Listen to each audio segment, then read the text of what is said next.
Hello, welcome to the World of Literature. At World of Literature, we are going through a series reading Shakespeare's sonnets.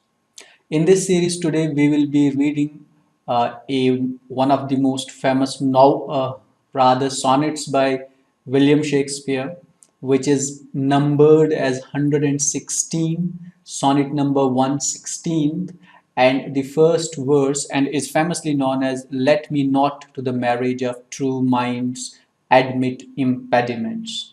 Now, in this particular lecture, we will only be reading this sonnet and making is certain explanations or paraphrasing of the sentence of this sonnet. We will not be dealing a critical analysis of this sonnet. For critical analysis of the sonnet number 116, that is "Let me not to the marriage of true minds admit impediments," you can watch another lecture on critical analysis of sonnet 116 by William Shakespeare. So, coming to the sonnet number 116, this is a sonnet which is in between what Shakespeare was actually dedicating or writing the sonnets for. For example, there are many sonnets which are dedicated to that young man W.H. He praises him, he writes sonnets for him. He almost reveres him in his sonnets. And then there is another set of sonnets which is dedicated to actually Dark Lady from 126 onwards. And this particular sonnet, "Let me not to the marriage of true minds," comes in between, where he is addressing either both the WH as well as Dark Lady and even his own self, or he is writing a general sonnet considering the marriages and considering the marriage ceremonies and others. What this was actually known for the nuptial sonnet, nuptial song, and became most famous sonnets in West, particularly being engraved these initial lines on the invitation cards of marriage and all those things. Now, let's come to this sonnet, to the text of the sonnet, and see what we have at our hands. So what we would be dealing with is sonnet 116, "Let me not to the marriage of true minds admit impediments." And up next, we will read the text of the poem. And after reading the text of the poem, we would be explaining what William Shakespeare is saying in this sonnet. Now, on your screen is the text of the sonnet. Shakespeare says, "Let me not to the marriage of true minds admit impediments. Love is not love which alters when it alteration finds, or bends with the remover to remove. Oh no, it's an ever fixed mark that looks on tempests and is never shaken. It is the star to every wandering bark, whose worth's unknown, although his height be taken.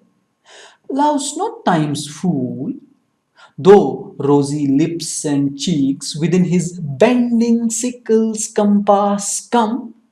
Love alters not with his brief hours and weeks, but bears it out even to the edge of doom.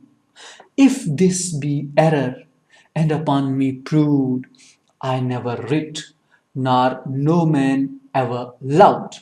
Now, this was the text of the poem of the sonnet 116, "Let me not to the marriage of true minds." Now, what Shakespeare is actually saying in this particular sonnets, now if we take this sonnet as being addressed to the marriage of WH and the Dark Lady, because there are many sonnets in the sequence where Shakespeare says that his own friend actually betrayed him with respect to his mistress, the Dark Lady, the mysterious lady. However, as we know that both these characters that exist in this series are mysterious, whether it be WH or it be Dark Lady. And then he says that once they have decided to marry, he writes this sonnet and says, "Let me not to the marriage of true minds admit impediments." See, if they have decided to marry, now I'm reading this sonnet in context of that betrayal or deceit or deception or whatever you may call it of his own friend towards dark lady. Now if they have decided to marry, let me not admit impediments, let me not make any obstacles to their minds. See, they are the true minds, they are the ones who want to marry. Maybe they are compatible enough to live a good life, and the dark lady may not find herself compatible enough to be with me. So if they have decided in this matter, it's okay. Let them marry. Let me not accept all these impediments or obstacles in the marriage of true minds. For he says, love is not love which alters when it alteration finds. Now, this is a significant statement that William Shakespeare is making here. Love is not love which alters when it alteration finds, which would be a statement, an assertion saying that though Dark Lady was my mistress, she was my beloved, I loved her, but perhaps she didn't, or whatever relationship was there between us was not love, because it found an alteration, it changed with time, and what changes is not love. As he says further, are bends with remover to remove. And love is also not love which would be bending, which would be kneeling down, which would be changing minds, which would be changing hearts. Just the fact that someone is forcing it to change, someone is forcing it to bend. And if such things ever happen in cases of love, then one must agree and appreciate or accept the fact that it was not love. It should be left to its own mercy and should let it go take its own course. If they are marrying now, let them marry. Why should I make an obstacle? Had it been love, for me, of Dark Lady, it would have never found an alteration. She would have never bent towards my friend. But since she has, so for me, it's not love.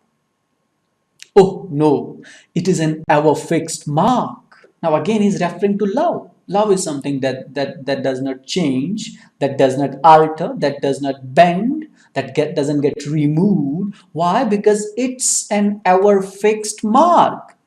It's an ever fixed mark which doesn't move. And he says that this ever fixed mark that looks on the tempest and is never shaken. And it's so strong, this love, this fixed mark, that it can confront the most horrible tempests that come in front of it.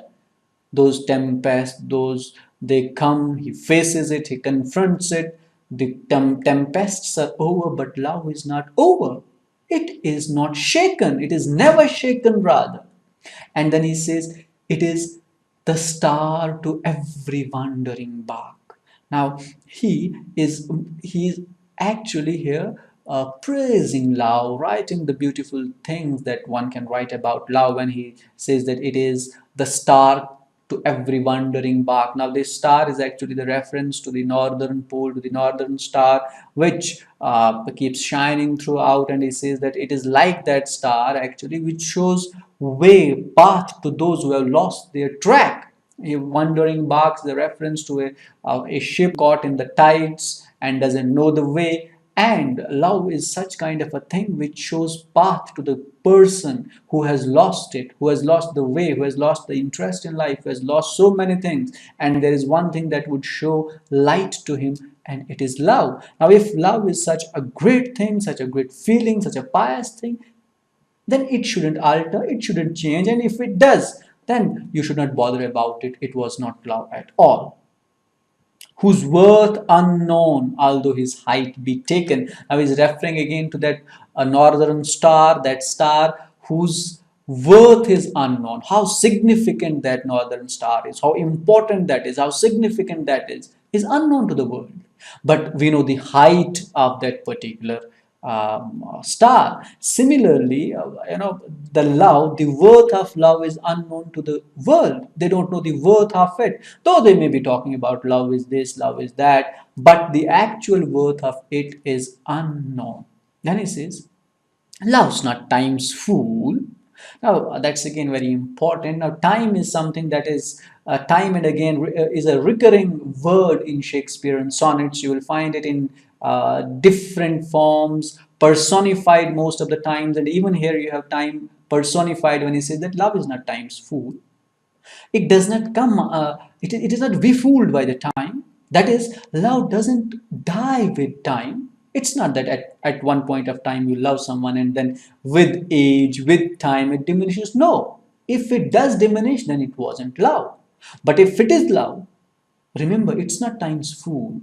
Time is not going to befool him, make a fool of him. No. He says, though rosy lips and cheeks with his bending sickles compass come.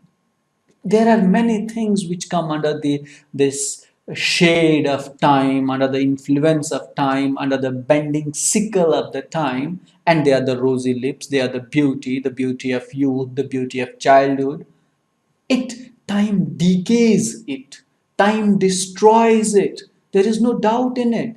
But one thing that is not destroyed by time is love, if there be any. And he says, love alters not with his brief hours and weeks. Now, with his, since the time is personified, the hours and weeks belong to the time, and love doesn't alter, it doesn't change. Now, he's using the word alter almost third time in the sonnet, and he says it doesn't change with passing weeks, with passing days, with passing years. Why? Because it's not a time's fool. Time cannot make fool of love. Time cannot make mockery of now. Love, time cannot change love. Up next he says, but bears it out even to the edge of doom. Love is such a strong feeling, is such a strong concept whose worth is actually unknown. It confronts time, it faces time, it fights against time till the doom, till the edge of doom, till the edge of the day of destruction or the day of judgment, whatever we may take this particular phrase. And then Shakespeare says in the concluding couplet of the sonnet, if this be error, and upon me proved, I never writ, nor no man ever loved. Now, what I have said about love, that it doesn't alter, it doesn't change, it doesn't bend, it's not time's fool. And if any of these arguments made by me above are proved to be incorrect, is proved to be an error, a mistake on my part, if this be proved, if this be error and upon me proved, I never writ. So whatever I have written in my lifetime, I'll give up. Whether it be the sonnets, it be the plays, comedies, tragedies, anything. I never writ.